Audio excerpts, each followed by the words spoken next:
Bonjour à tous, bienvenue sur ce premier podcast. Au cours de ce premier trimestre de l'année, les marchés ont progressé en moyenne de 8,5% si on prend l'indice MSCI Monde en dollars. Le CAC 40 est même passé pour la première fois au-dessus des 8000 points.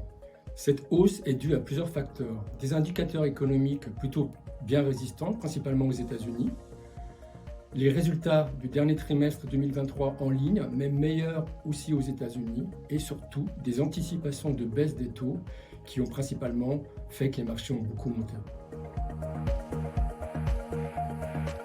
Nous avons très peu bougé nos portefeuilles au cours du trimestre. Si l'on regarde le portefeuille le plus flexible, donc le plus dynamique qui est le Flex 100, le taux d'exposition aux actions est resté autour de 70%. Avec toujours une préférence pour les actions américaines compte tenu d'une économie qui est plutôt très résistante.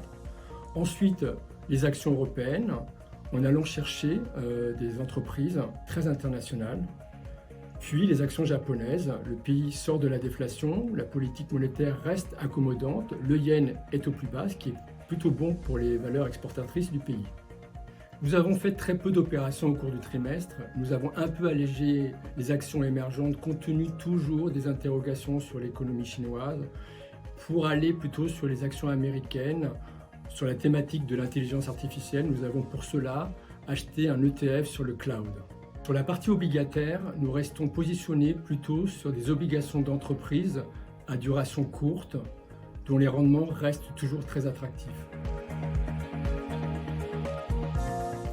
Nous restons positifs sur les marchés actions, mais malgré cet optimisme, nous sommes conscients des risques à court terme. La volatilité sur les marchés financiers pourrait revenir, on le voit d'ailleurs depuis quelques semaines, avec les interrogations autour du timing et de l'ampleur de la baisse des taux, compte tenu de la bonne résistance des indicateurs économiques aux États-Unis et peut-être d'une inflation qui a du mal à baisser.